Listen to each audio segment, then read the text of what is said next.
Imagine acordar no meio da noite com a sensação de que algo está errado, apenas para descobrir que um homem entrou em sua casa, trazendo consigo o terror absoluto. Essa é a história real de Richard Ramirez, o perseguidor noturno, um assassino tão cruel que suas ações chocaram o mundo. Mas como ele se tornou essa figura assustadora? Descubra agora quem foi Richard Ramirez, sua infância perturbadora, os crimes brutais e como terminou sua história sombria. Quem foi Richard Ramirez? Richard Ramirez, também conhecido como Night Stalker ou perseguidor noturno, nasceu em 29 de fevereiro de 1960, em El Paso, Texas.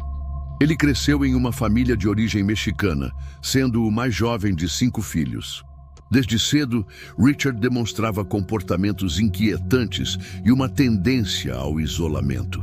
Ele era descrito como um garoto quieto, mas com uma curiosidade sombria que poucos entendiam.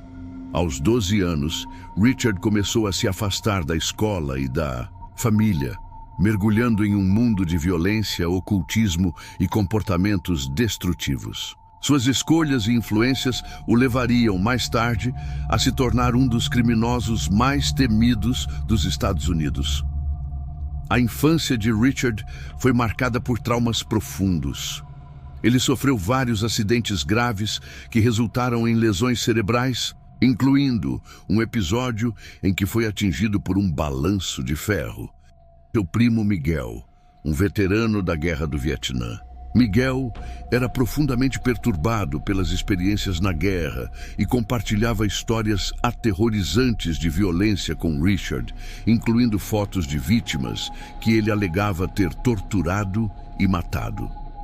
Essa exposição precoce à brutalidade influenciou Richard de forma significativa, moldando sua visão distorcida de poder e violência.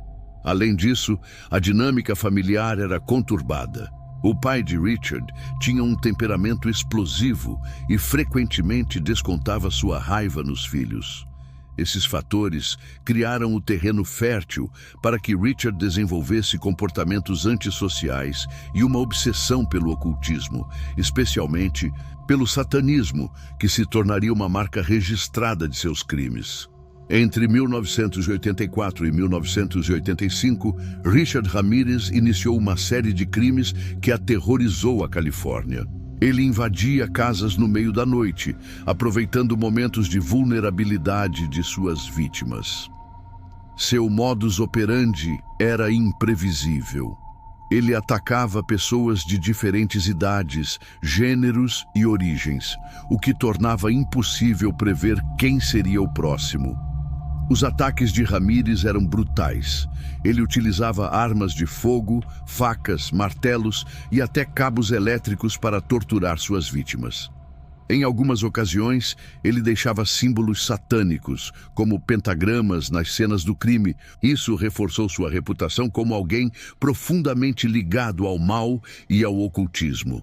Entre suas vítimas estavam Mei Leung, uma menina de 9 anos, considerada sua primeira vítima confirmada, Vincent Zazara, de 64 anos, e sua esposa Maxine, de 44 anos, brutalmente assassinados em março de 1985. Jenny Vincal, de 79 anos, encontrada morta em sua casa em 1984.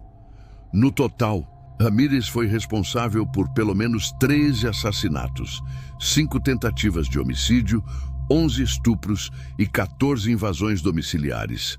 Após uma longa investigação, Ramirez foi finalmente capturado em 31 de agosto de 1985. Sua prisão foi possível graças a uma combinação de esforços policiais e a ajuda do público. Ele foi reconhecido por moradores de um bairro de Los Angeles, que o perseguiram e o mantiveram detido até a chegada da polícia. O julgamento de Richard Ramirez foi um espetáculo midiático. Durante as audiências, ele desenhou um pentagrama na mão e gritou "Hail Satan", "Salve Satanás", para o tribunal, demonstrando desprezo pelas vítimas e pelas autoridades. Em 1989, ele foi condenado à pena de morte por seus crimes, sendo enviado ao corredor da morte na prisão estadual de San Quentin, na Califórnia. Apesar de sua condenação, Ramírez nunca foi executado. Ele passou mais de 2 décadas no corredor da morte, aguardando recursos e apelações. Em 7 de junho de 2013, morreu aos 53 anos de insuficiência hepática. Sua morte ocorreu enquanto ainda era uma figura temida e controversa, com muitos acreditando que ele representava o verdadeiro mal. Mesmo após sua morte, a história de Richard Ramírez continua a fascinar e aterrorizar o público, sendo lembrada como um dos casos mais sombrios da história criminal dos Estados Unidos.